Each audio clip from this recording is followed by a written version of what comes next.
Battle of Transylvania. The Battle of Transylvania was the first major operation of the Romanian forces campaign during World War I, beginning on 27 August 1916. It started as an attempt by the Romanian Army to seize Transylvania and potentially knock Austria-Hungary out of the war. Although initially successful, the offensive was brought to a halt after Bulgaria's attack on Dobruja. Coupled with a successful German and Austro-Hungarian counterattack which started in mid-September, the Romanian army was eventually forced to retreat back to the Carpathians by mid-October. The Romanian armies, however, managed to escape the Central Powers' attempts to completely destroy them.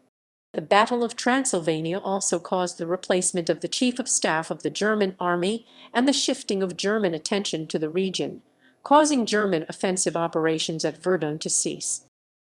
Background: although bound by the pre-war Triple Alliance to the Central Powers, Romania instead joined the Triple Entente in August 1916, following the signing of the Treaty of Bucharest. Officers from the Romanian General Staff began the planning of a potential invasion of Hungary as early as 1913.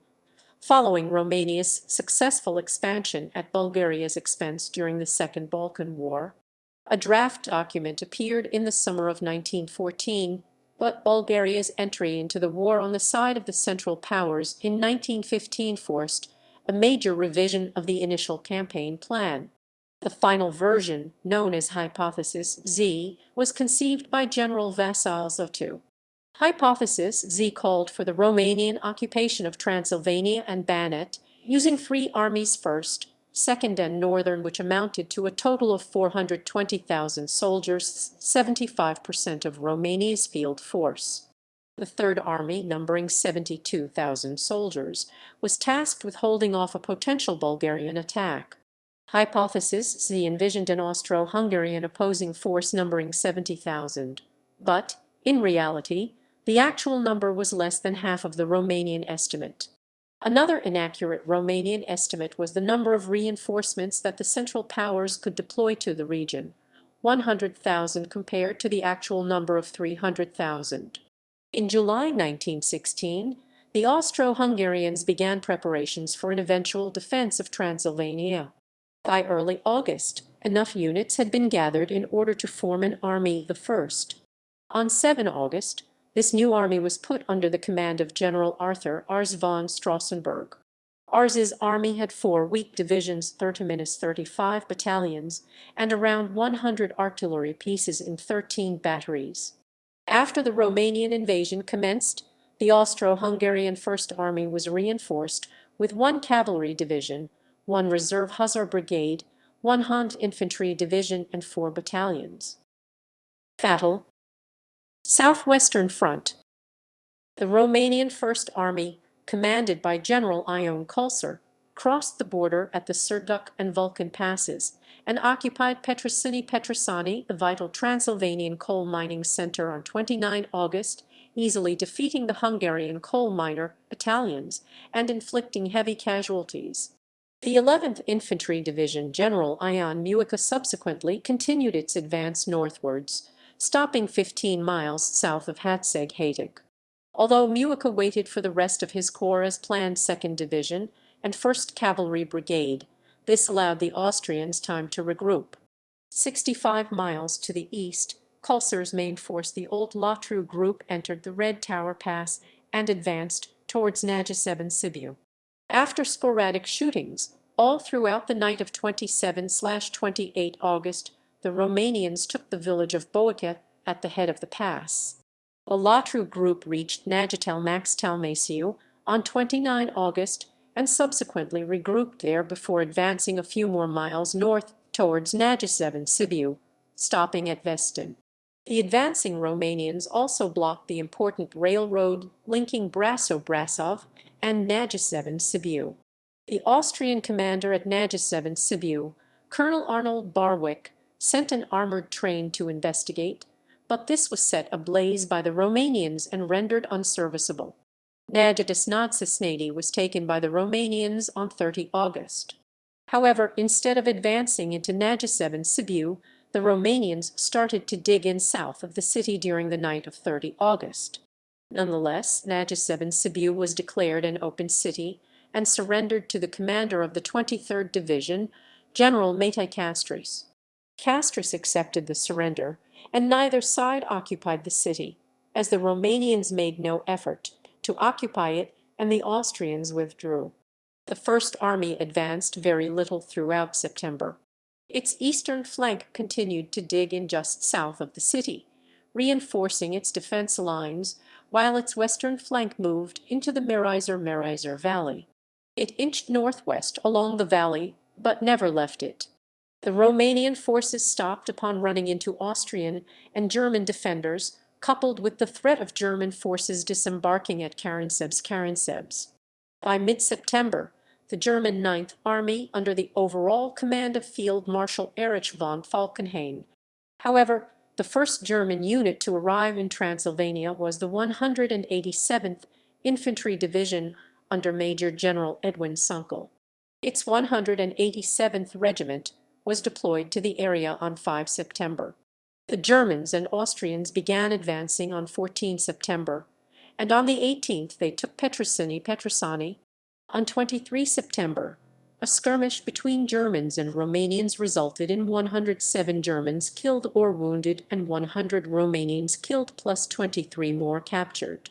The Battle of Najaseven Sibiu began at the dawn of 26 September with an attack by the German Ninth Army. Its forces in the area were commanded by General Hermann von Staubs and included the Hungarian 51st Hand, alongside two German units, 187th Division and 76th Reserve Division. The German plan was to isolate the Romanians and cut off the escape route through the Red Tower Pass.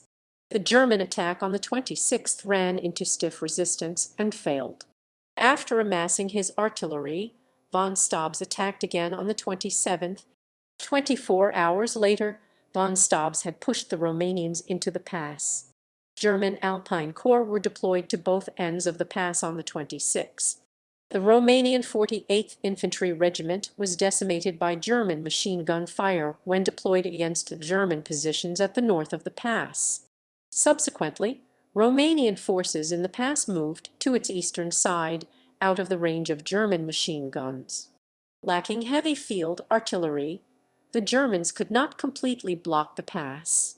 The Romanians managed to drive off the Germans from the north of the pass and temporarily from the south of it, but the latter soon returned.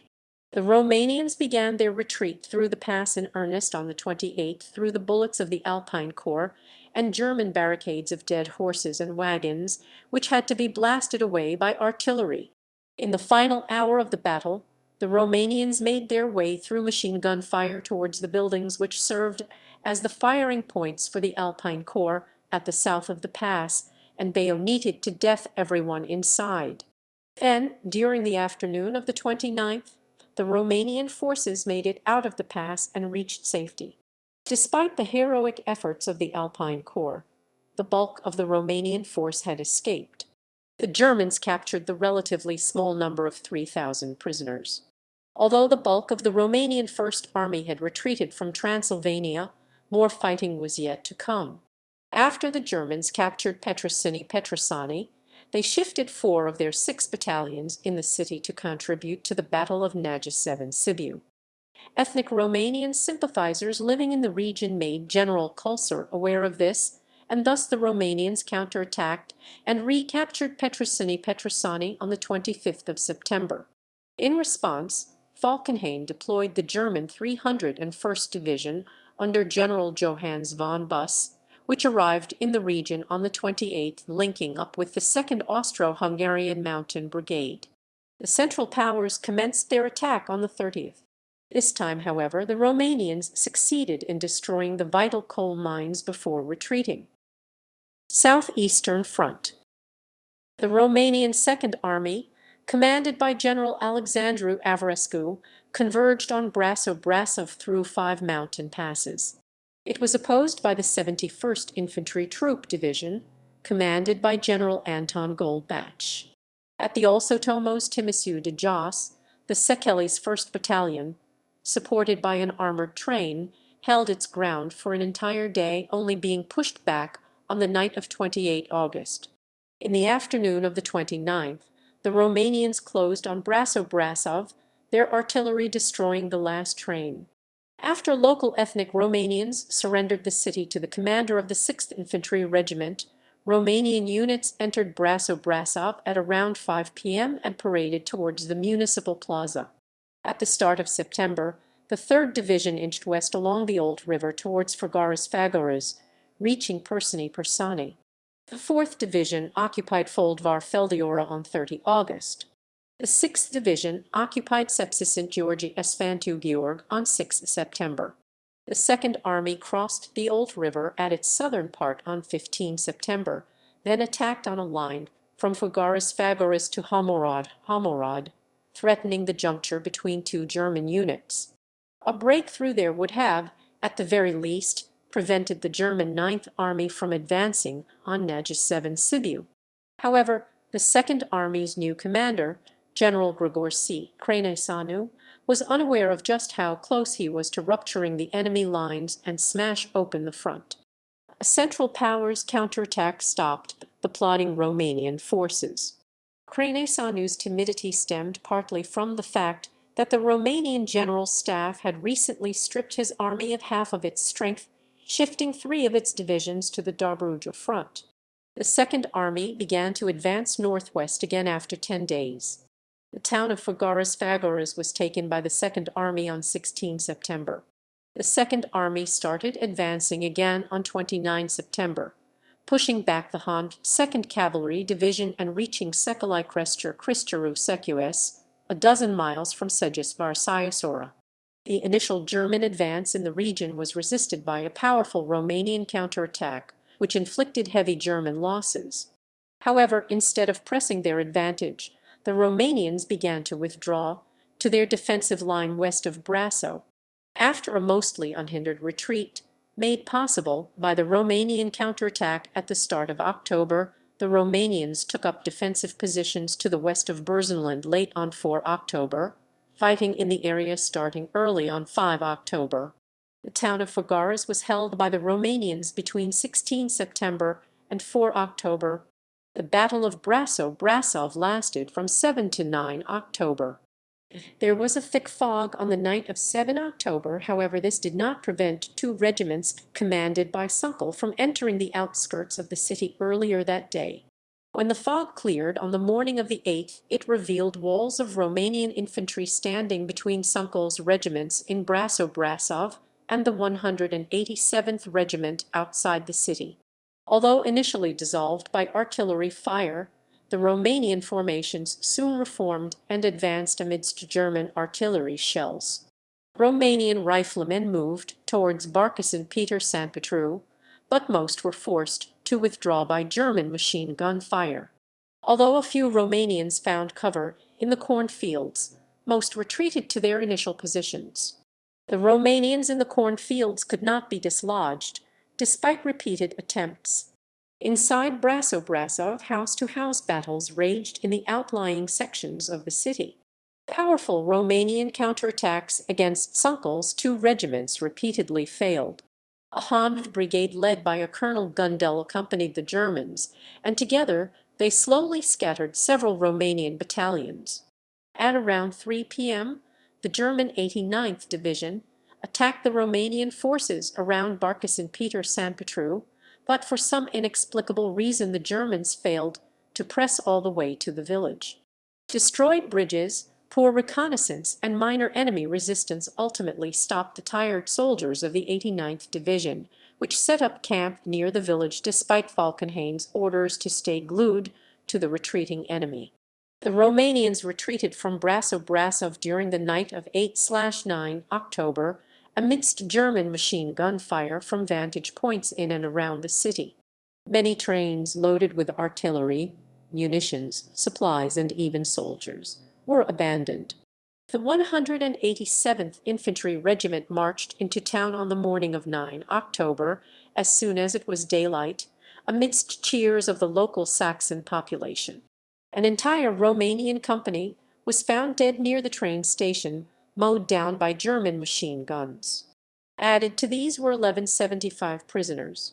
25 artillery pieces and numerous small arms were also captured. Northern Front. The Romanian North Army had the mission of moving along three invasion routes into eastern Transylvania, keeping contact with both the Russian Southeast Front in Bukovina and the Romanian Second Army north of Brasov. The North Army had the largest number of soldiers of the three Romanian armies invading Transylvania.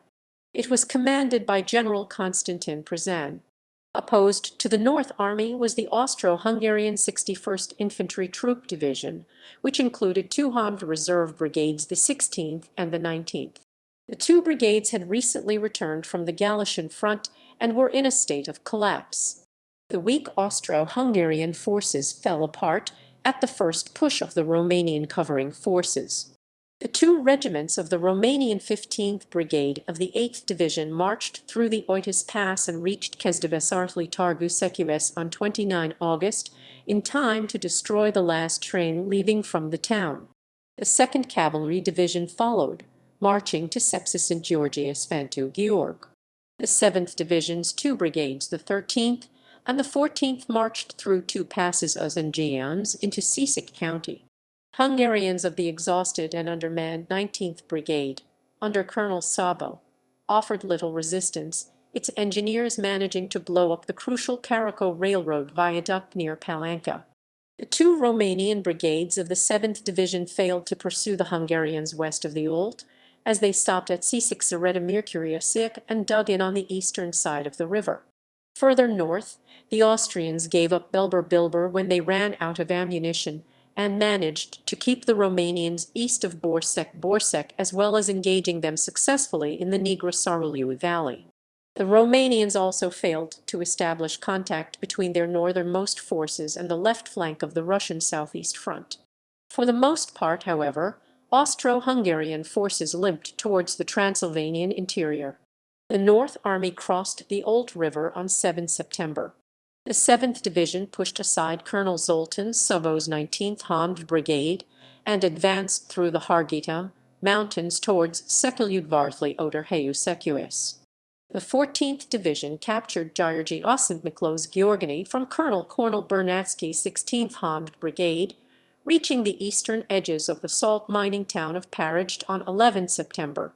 The 14th Division's 22nd Brigade emerged from the György Mountains and began advancing slowly along both banks of the Maros Muirs River towards Marashevis to Plita. On 13 September, the Romanians had driven the Austrian 1st Landsturm Cavalry Brigade from the heights near Parajd. A setback for the Second Army came during the Battle of the Kalamani Mountains. During fighting which lasted from 17 September to 9 October, the Austro-Hungarian Roman 7 Battalion of the 73rd Infantry Regiment, reinforced by the 6/9 Mountain Artillery Battery under the command of Colonel Samuel Sander, Austro-Hungarian casualties totaled 199, 10 killed. The North Army renewed its offensive on 28 September.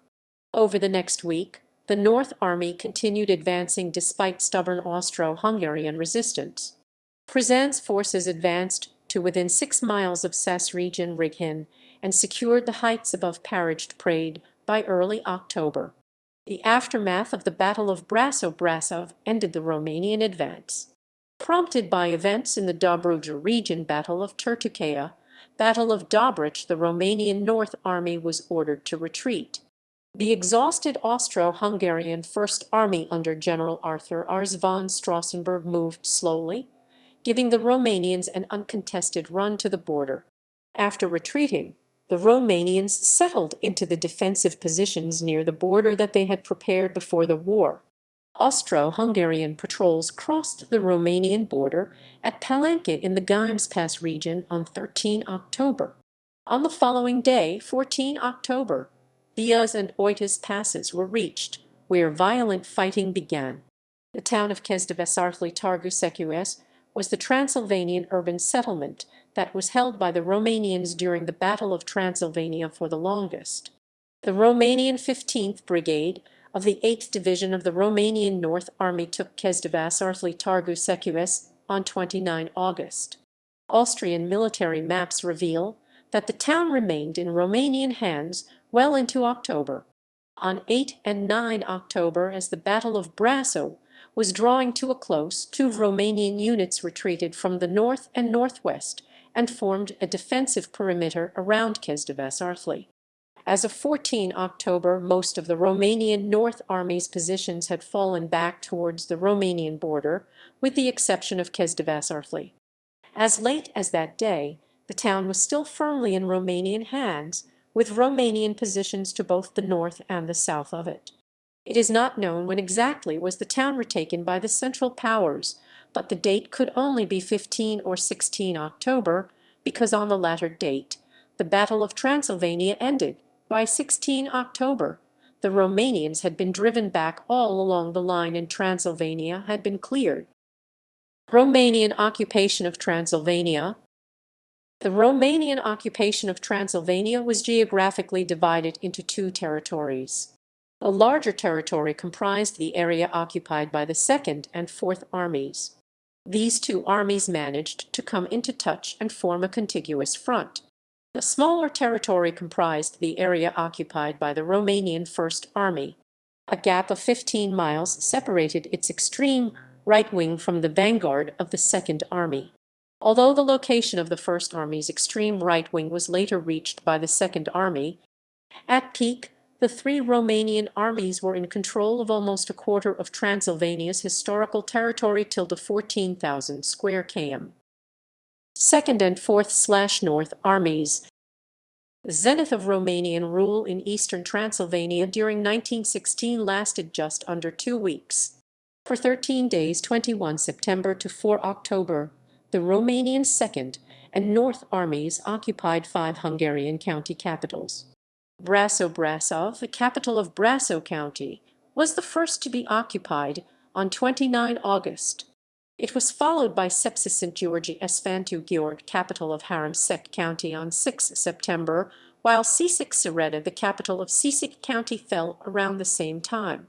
Făgăraș, capital of Făgăraș County, was taken on 16 September, being finally followed by Secălud-Vartli Odorheiu Secuiesc on 21 September, the capital of Udvartli County.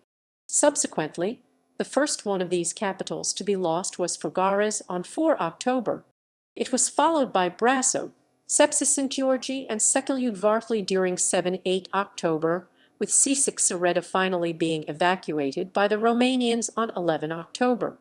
Aside from the county capitals, several capitals of districts within counties whose capitals weren't occupied by Romanian forces were also conquered by the Romanians during the Battle of Transylvania.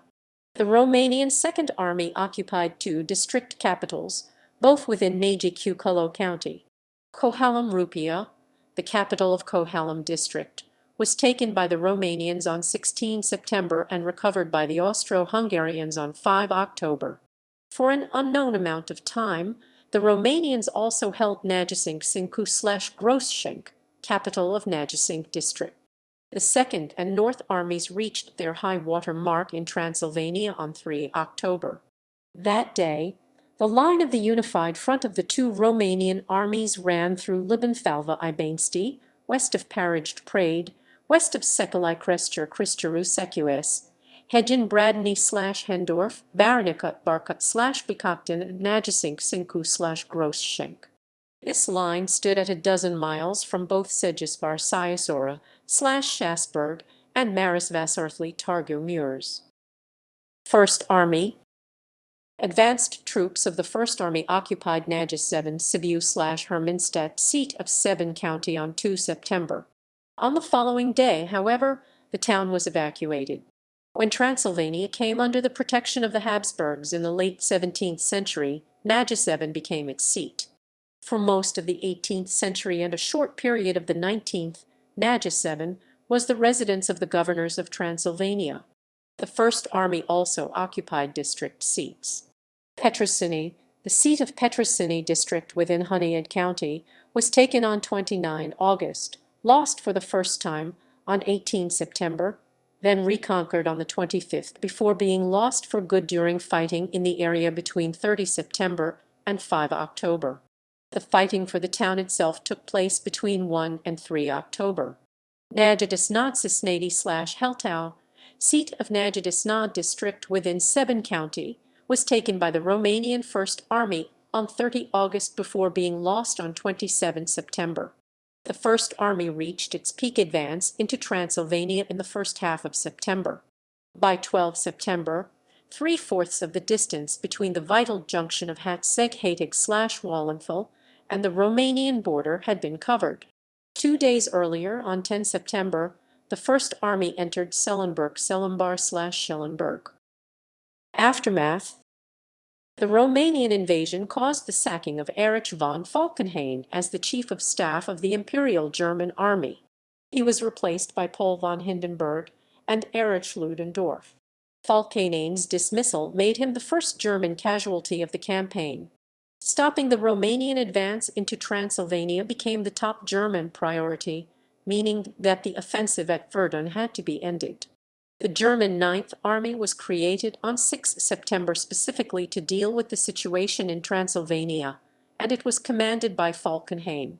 Several of its units were moved to Transylvania from various fronts: two reserve corps headquarters from the Baltic Front, the 187th Infantry Division from Alsace, the 89th Infantry Division from Galicia, and the 3rd Cavalry Division from Russia.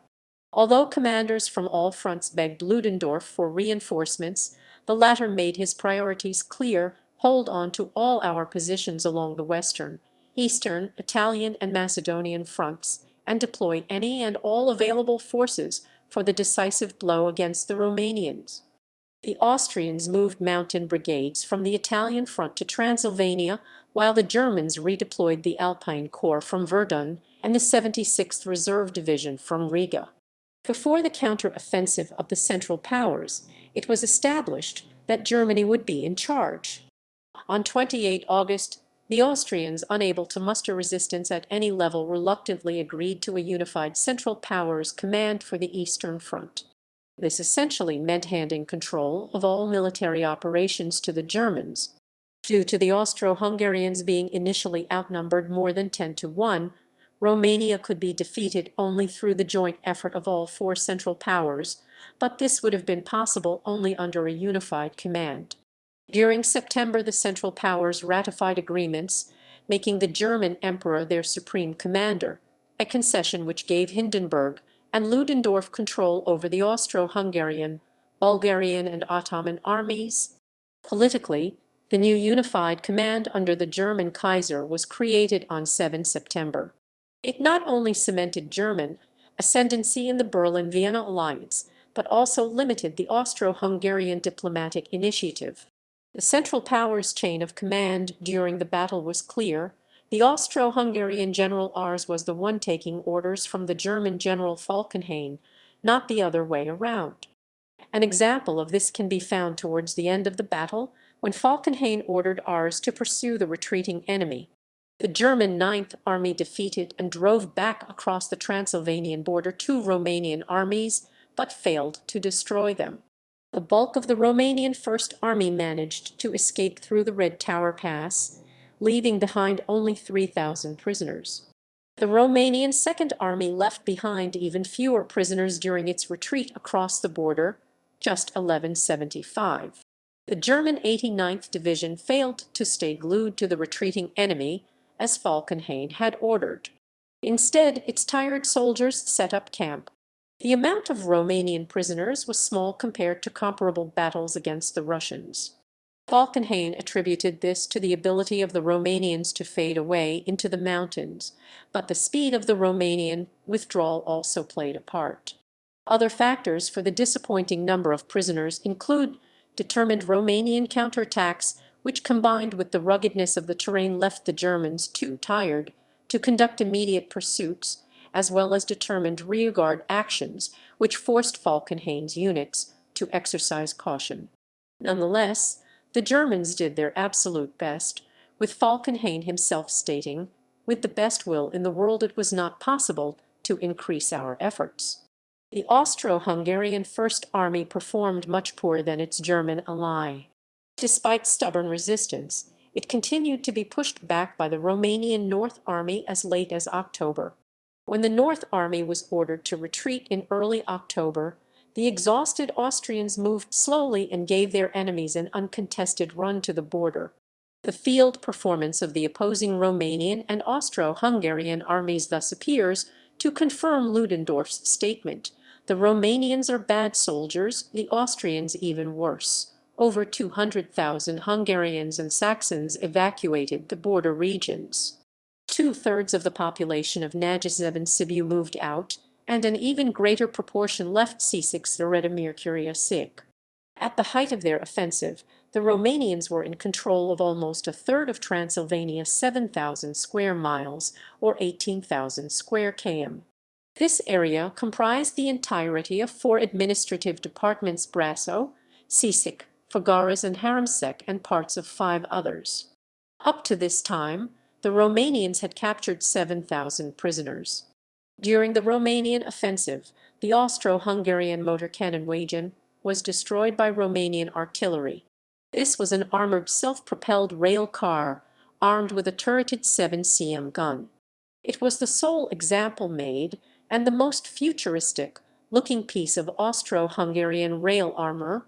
After the Romanian army withdrew from Transylvania in July 1917, the Hungarian government created the Hungarian Cultural Area, comprising the mainly Romanian-inhabited Crasso-Szorny, Hunyad, Szeben, Făgăraș, and Brașov counties on the border with Romania.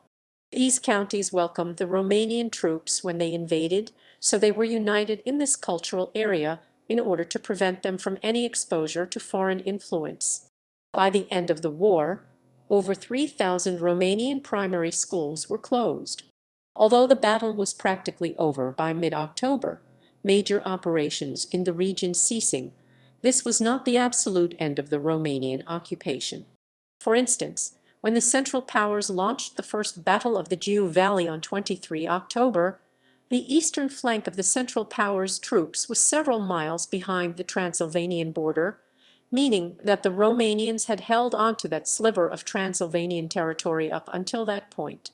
Although the battle was a Romanian victory, it did amount to a complete withdrawal of the Romanian First Army from Transylvania. A cause for confusion regarding the end date of the Battle of Transylvania lays in the fact that the region's borders had been altered since 1916. The town of Predeal, part of Romania at the start of the 1916 campaign, is today part of the Transylvanian county of Brașov.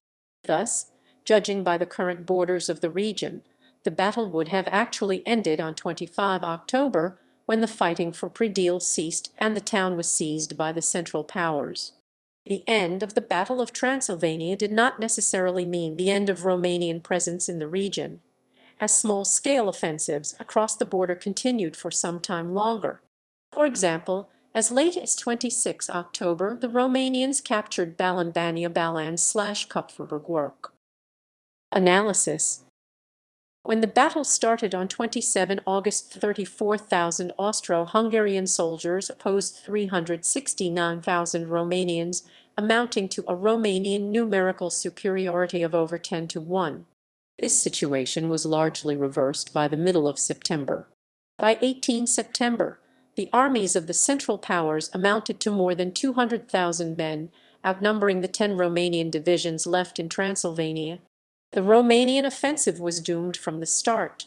Its plan of action was the brainchild of General Vasil Zatu, who was paid by the Central Powers. Zatu's name was found on a list of people, Listului Gunther, who were allegedly bought by the head of a major German oil company operating in Romania. Zatu was allowed the face-saving cover of taking sick leave. Zatu's campaign plan provided advantages for the Central Powers. The plan envisioned 12 days of regrouping after the initial Romanian crossing of the Carpathians. The Romanians halted their offensive at the end of August and started to dig in, pleasantly surprising the Germans and Austrians, who could scarcely believe their luck. However, Zatu's plan was overruled at a war council on 2 September and the Romanian offensive resumed. Zatu's plan also left the Romanian Third Army alone to defend the southern border against Bulgaria. At Tertukaya, Romanian defences consisted mainly of reservists with little or no military training and militias. This force also had only 72 working artillery pieces and no bridge over the Danube. Finally, when German forces crossed the Danube at Zimnice in November, Satu with 60,000 troops under his command did nothing but wait. After some discussions at a war council in Bucharest, Satu confessed and was allowed to commit suicide. The main drawbacks of the Romanian army were its technological backwardness and lack of experience. It preferred frontal attacks by masses of infantry, but its forces wilted before machine guns and heavy artillery. 13 of Romania's 23 divisions had no howitzers at all, relying on light field guns of 75 mm and 53 mm. The 25 batteries of 120 mm howitzers were scattered among 10 lucky divisions. The 10 divisions also had on average 30 machine guns each, while each of the remaining 13 had half as many. By contrast, a German division in 1916 had on average 54 machine guns, not counting the light machine guns of its light infantry. The causes of military failure differed between the three Romanian armies. The First Army was simply overpowered. It successfully resisted the Germans at Nagyseven Sibiu on 26 September, the first day of the battle, but began to fall back the following day, after the Germans had amassed their artillery. While it lost Petrosini on 18 September, it counterattacked a week later on the 25th and briefly recaptured the town, enabling its troops to destroy its strategically important coal mines before being pushed back for good between 30 September and 5 October. The Second Army had its commander replaced in early September and its forces halved, after 3 of its divisions were shifted to the Dobruja front. The new commander missed the opportunity to smash open the front in mid-September. The new commander of the Second Army, General Grigor C. Hranesanu, was poorly regarded. An officer of the general staff found him unqualified, while Alexandru Margulaman, the leader of the Conservative Party, had this to say about his appointment: "How is that possible?" Thus, while the Germans had defeated the halved and poorly led Second Army by mid-October, it's not known if the outcome would have been the same if they had faced a full-sized Second Army under Averescu's command. Averescu, the Second Army's initial commander, would eventually be promoted to the rank of marshal. The North Army, aside from a setback in the Kelemen Mountains, was not actually defeated. It continued advancing as late as October, despite stubborn Austro-Hungarian resistance. The North Army wasn't pushed back by the enemy, rather, it was ordered to retreat because of the events unfolding in Dobruja.